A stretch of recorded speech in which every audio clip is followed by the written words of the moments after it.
with the development of the NFIP, we have three major parts. You'll hear some people refer to it as the three-legged stool of the NFIP, the three pillars of the NFIP. They deal with insurance, mapping, and regulation.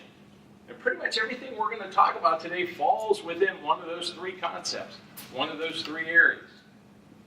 That's essentially how the NFIP is set up. How it works. Mutual agreement between the federal government and the local community. The community enforces floodplains and federal government provides flood insurance. Well, that's changed recently. Many of you may know. We now have a lot of the private sector in flood insurance. But for many years, all we had was the federal government.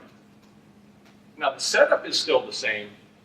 The federal government develops the policies, practices, laws, if you will, and the local communities are left to enforce those. People like myself, as the building official, working in concert with the floodplain manager for Hillsborough County, we're the ones that have to enforce that.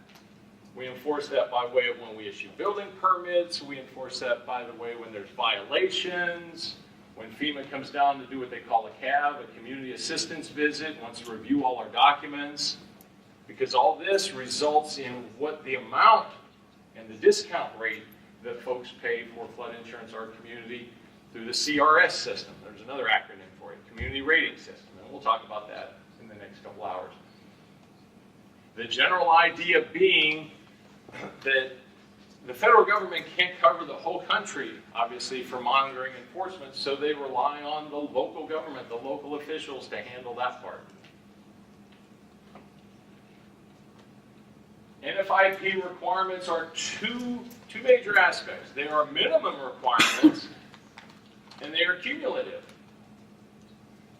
So what does anybody think I mean by minimal requirements or minimum requirements? That's the bare minimum. This is the least acceptable. It's kind of like the building code. You know, folks come in all the time to my office and say, hey, I'm going to build everything to code. Well, good, because if you weren't building it to code, it would be illegal and it would be a piece of junk. You know, they're telling you, hey, I'm just going to get by with the bare standards. You know, many years ago I used to teach school, and you always knew the difference between the good students and the great students. The good and the mediocre students are the ones that come in and go, hey, what do I need to do to pass your class? The great students are the ones, what do I need to do to get an A in your class? It's the same thing. Contractors are the same way now. You get contractors that come in and go, hey, what do I need to do to just get a building permit? Or the great contractors come and go, hey, what do I need to do to build something that's not going to flood later, that's not going to cause me any problems, that I can continually build and make money on? And then the second part of this is they're cumulative. They add up upon one another, and we'll see how that works when we get to the things what we call the NFIP staircase. These different rules, these different codes, these different requirements build upon one another as a community develops within their participation in the NFIP. And that may sound a little bit gray, that may sound a little bit confusing now, but as we talk in the next couple hours, you'll see how that develops. So we start off with these bare bone minimums, and then we keep adding upon that. The more we add upon that, the more complex and developed it becomes, but the more residents enjoy reduced flood insurance rates, better flood protection, better ability for emergency funding if something does go wrong in the future, elements like that.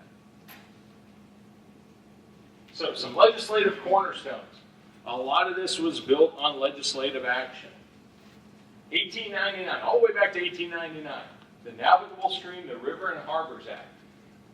Basically, and we'll see more information in a bit, but basically that says if you're doing any kind of work on a federal or navigable stream, you have to have congressional approval before you do anything. And by work, I mean if I'm building a bridge, if I'm building a pier, if I'm building some kind of water feature. A good example is if I've got the Mississippi River, I just can't go put a bridge across it without some kind of federal approval.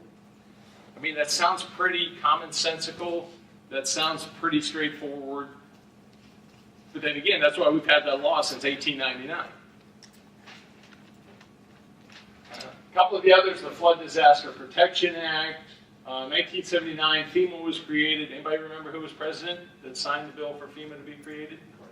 Jimmy Carter, yeah. 1994, National Flood Insurance Reform Act. That was one of the biggest acts we had to start changing flood insurance reform and how this works. 2000 was the Disaster Mitigation Act. We'll see a little bit more about that. That basically indicated when states had to have some kind of what they call local mitigation strategy or emergency action plan, not just for response, but planning ahead. What are you doing to protect yourself from floods, tornadoes, hurricanes? And states have that now. That even breaks down to the local counties in a lot of states, where a county will have that plan. And then finally, 2004 and 2012 National Flood Insurance Reform Acts. 2012, the Biggert Waters. Hey, come on in.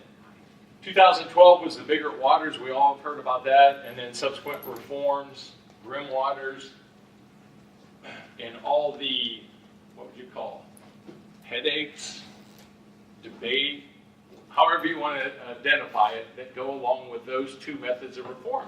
Because basically we found out, hey, the federal government, FEMA, and the NFIP didn't have enough money to cover everybody. We couldn't continually subsidize everybody's ongoing damage and rebuild cycle. And that's what's affected a lot of people, the idea that, hey, now, at some point, my flood insurance may go to actuarial rates, and I may be paying a lot higher, well, I will be paying a lot higher than I was before. Floodplain management falls under MOM. Your MOM takes care of the floodplain. Multiple objective management, aka MOM. The idea, and we'll see, just as how we've talked about, if you think right now that, wow, he's talking 10 slides and we're all over the place. That's why, because we're covering a lot of different areas within floodplain management. It's not just the technical about how floodwaters rise and what they do to buildings. We cover a whole spectrum. Includes the whole watershed, assures flood projects don't undermine other community objectives.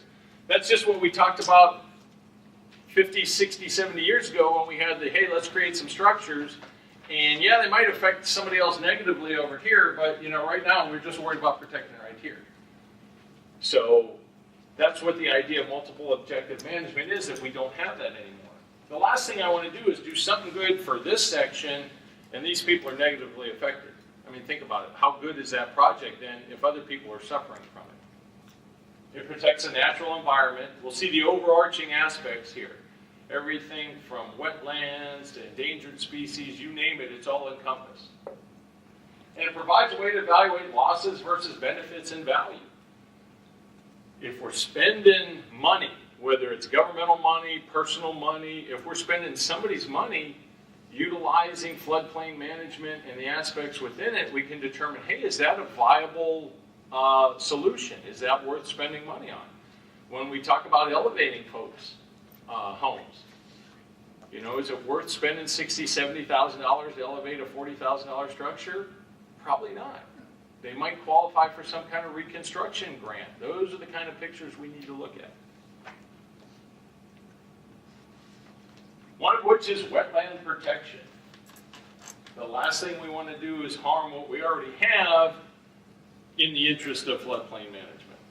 It sounds kind of counterintuitive, but if we just kept creating dams and structures along the way, that's what we were doing.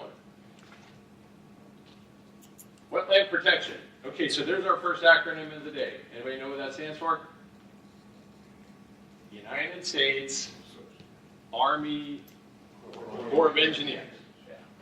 They are responsible for wetland permitting, and that is in Section 404 of the Clean Water Act.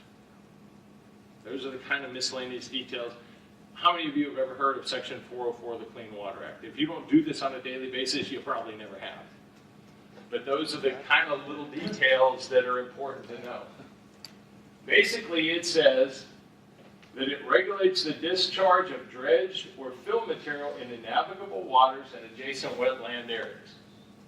So what that means for us in a practical standpoint is, all of a sudden, if I've got somebody downstream dredging or cleaning out some silt out of the river or something, and he's backed his truck up right here and he's pumping it into this wetland, that's a huge violation.